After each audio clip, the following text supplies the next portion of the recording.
Hi, Dave. Check it out. Our moon is doing a cartwheel from rise to set. It's doing this every night. See the timestamps? It takes an observation, like a science kind of project. You observe and you build a working model and you deduce. Then you pass it on to your peers. Well, I've watched you take on these flat-tards. That's real easy. This one here is easier. If you know that we live on a globe, this shouldn't happen. We set the calendar itself to the freaking moon not doing cartwheels. Here's the thing. The sunspots are doing cartwheels in the daytime. Okay? Simple as that. So is Jupiter and its moons every night. Dave, Professor Dave, can you handle light and shadow? How about the ecliptic? Let's go over it.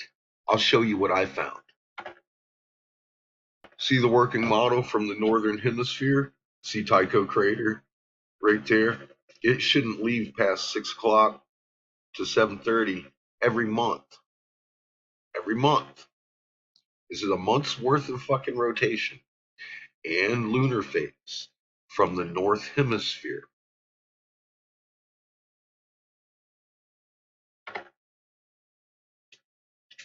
Phases standing up. This is what it looks like in north and south hemisphere. Yes, seasonally it'll go down to a wet moon, but this is not what we're talking about.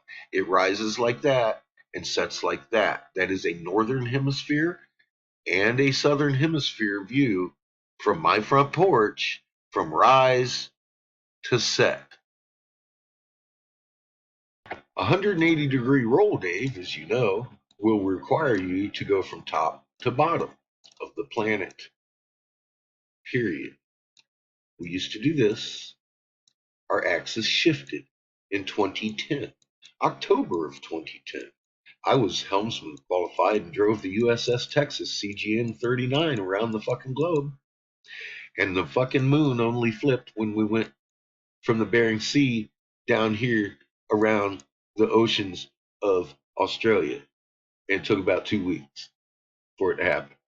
We used to navigate up and down on this globe forever, and we couldn't go east to west because the moon doesn't change fucking position, and it does going up and down on the globe. So you can tell where you're at from the lunar phase inclination itself. And it's no longer doing what it should. Here's what NASA says. Popular mechanics says the Earth's axis shifted because NASA said the Earth's axis shifted. They blamed melting glaciers. Here's my problem with that. We got these instruments in space reading our atmosphere in space. And we keep doing this with the CMEs from behind, with the defined crunch on our magnetosphere, rear end and front end. Yeah, that was fun, wasn't it? That's not normal. This is an IMF line plastered to our magnetopause. Shouldn't be there. This is inducing heat into the fucking atmosphere instantaneously through the bow shock. How many Teslas is that? Closing up these field lines. There's nothing weak about this magnet. It's powering up because we've got shit behind us that you can visibly see at night. You can visibly see these things. Huge shadows, not bright shining stars. They're huge shadows blocking the stars at night on your horizon. Now, Dave, as you know, magnets are determined at the atomic level of the magnet, I'm sure, because you're Professor Dave. Let's go over this one. CME from behind. A couple years ago. We've been watching this. This isn't like something I stumbled into yesterday. You recognize the dingly cobra, the ball on top and the conical hat? This guy right here, he's not a god. Obviously, they carved this into every stone that didn't roll fast enough in warning. All right. We've cracked the ancient code. It's simple physics, Dave. You could read it really fast, bro. Here's the thing. October 2010, I started watching our moon do the cartwheel. I was like, holy shit. Polar vortex showed up. Clockwise rotation on the surface of the planet up here on the North Pole. I'm sure you're familiar with it. UV sensor 25 foot up off the ground, so set up to study auroras. As you can tell, this is in no way, shape, or form an aurora. It is a defined magnetosphere. Dot for the body, short end, long end of the magnetosphere. Funny, this guy has a short end and long end of his magnetosphere too.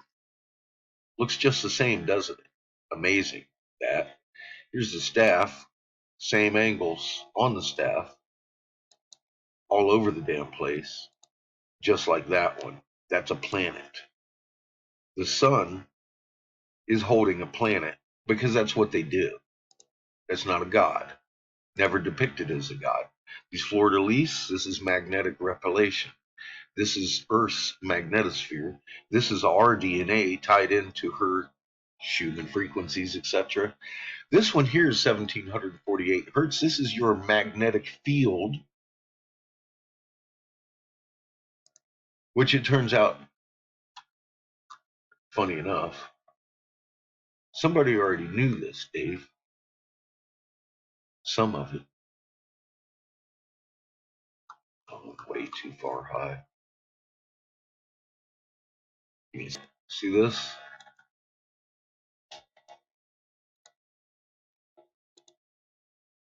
1748 hertz. That's what it looks like on a metal plate today. Same frequency, three different places. Hieroglyph, thousands of years ago. The movie screens. Derek Bros, my buddy, the billionaire that's been following me around since I started talking about the moon doing a cartwheel. Seems like they knew who I was before I knew. Funny enough. Rob pops up and starts telling us this is Horse's box full of planets.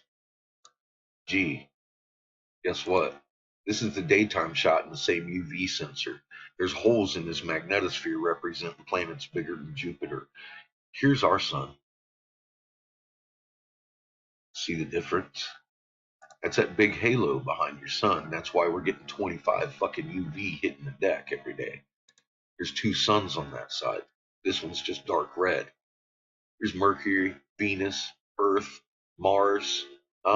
Starting to see this. See this? Here's Neptune. You got that one? Jupiter, Saturn. This is Pluto.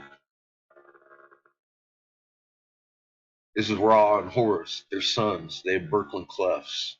They ride the Birkeland current, which is a real thing, which they've just come out and actually admitted. NASA does scholarly articles on it. Okay, so there's space currents that are running these suns.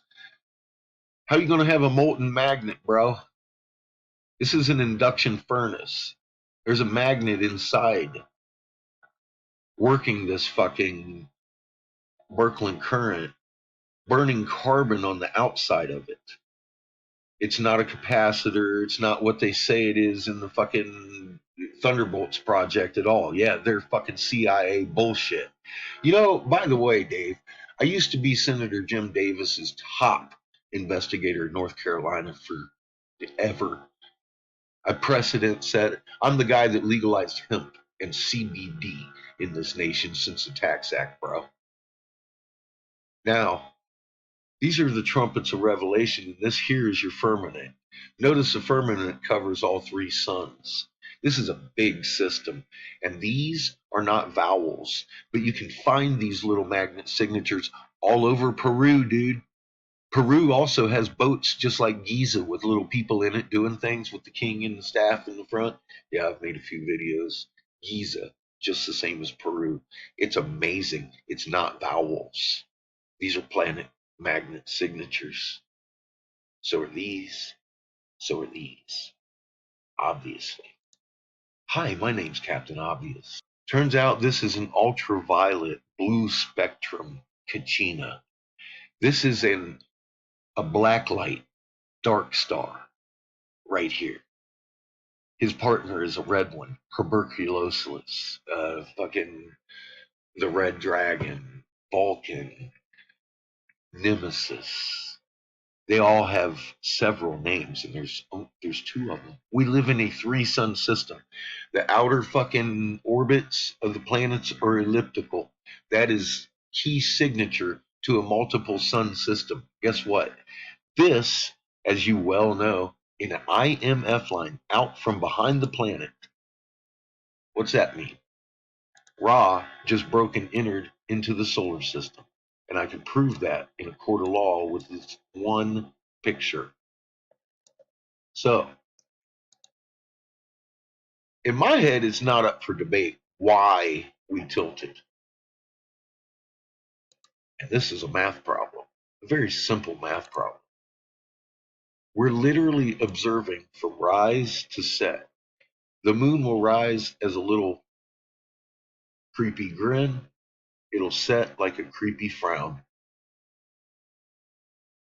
What's going on, Dave? My deduction is we tilted 66.6 degrees off of our 23.3 degree axis.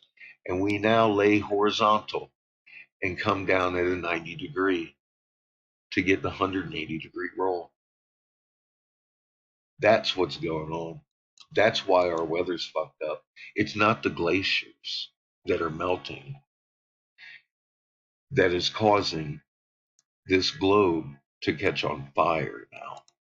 We're literally watching the huge UV all over the globe catch the jungles, the peat mosses, the bogs. All of this shit is burning, man. Globally. They're making excuses for it here in the US and up in Canada and Alaska. They've got the peat moss. They're blaming global warming. I just showed you the reason for global warming. It's not my SUV, and it's definitely not cow farts. I'm calling you out, Dave. This is a simple light and shadow subject. You lay a tennis ball on the ecliptic table next to a flashlight, the sun, and spin you some circles, buddy. Make the shadow do what you're looking at night.